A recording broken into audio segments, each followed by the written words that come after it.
रवि और उसके दोस्त एक सुनसान गांव में घूमने गए थे, जहां उन्होंने एक पुराने खंडहर में एक दुल्हन की तस्वीर देखी। लेकिन तस्वीर देखते ही अजीब घटनाएं होने लगी। अचानक दरवाजे अपने आप बंद हो गए।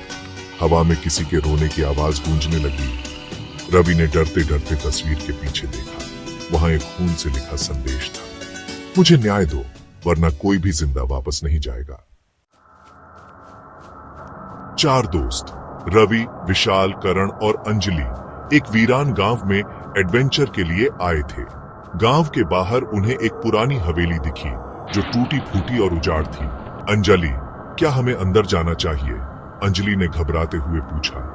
करण, अरे डरो मत, कुछ नहीं होगा, करण ने हंसते हुए कहा।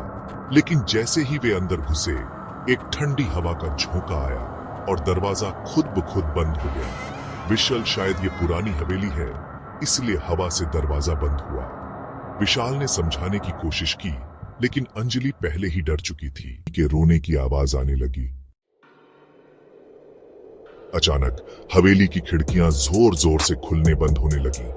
हर तरफ अजीब सी फुसफुसाहट होने लगी।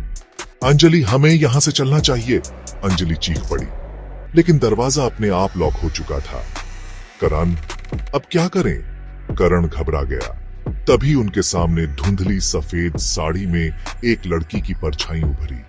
वह जमीन से कुछ इंच ऊपर तैर रही थी। विशाल, कौन हो तुम? विशाल ने कांपती आवाज में पूछा। स्नेहा, मैं स्नेहा हूं, इस हवेली की अभिशप्त आत्मा, लड़की की आवाज में दर्द था। स्नेहा ने बताया कि 30 साल पहले उसकी शादी इस हवेली में हुई थी, लेकिन उसकी शादी की रात ही उसके पति ने लालच में आकर उसे जहर देकर मार दिया और उसकी लाश हवेली के तहखाने में छुपा दी। चारों दोस्त तहखाने की ओर बढ़े। सीढ़ियां टूटी फूटी थी और हर तरफ अजीब सी दुर्गंध फैली थी। अचानक करण को लगा कि किसी ने उसकी पीठ पर हाथ रखा। करण का, कौन है? करण चिल्लाया। कोई जवाब नहीं आया। वे जैसे तैसे तहखाने तक पहुंचे। वहां जमीन में एक उथली कब्र खुदी हुई थी। उन्होंने उसे खोदना शुरू किया और तभी सफेद चादर में लिपटा एक कंकाल निकला। विशाल, यह स्नेहा की लाश होगी। जैसे ही वे कंकाल को बाहर निकालने लगे, चारों तरफ भयंकर चीख पुकार गूंजने लगी। हवेली की दीवारों से खून टपकने लगा।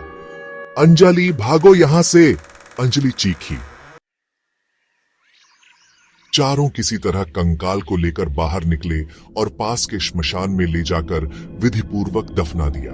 जैसे ही उन्होंने अंतिम संस्कार पूरा किया, हवा में हल्की सी रोशनी चमकी और स्नेहा की आत्मा मुक्त हो गई। स्नेहा, धन्यवाद, उसकी आत्मा ने मुस्कुराते हुए कहा और धीरे धीरे हवा में विलीन हो गई। चारों दोस्त भावुक हो गए, लेकिन तभी हवेली की ओर से एक डरावनी हंसी सुनाई दी। अंजलि, क्या यह सच में खत्म हुआ? अंजलि ने कांपते हुए पूछा।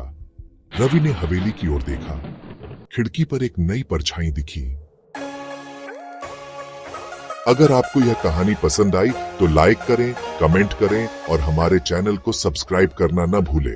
धन्यवाद।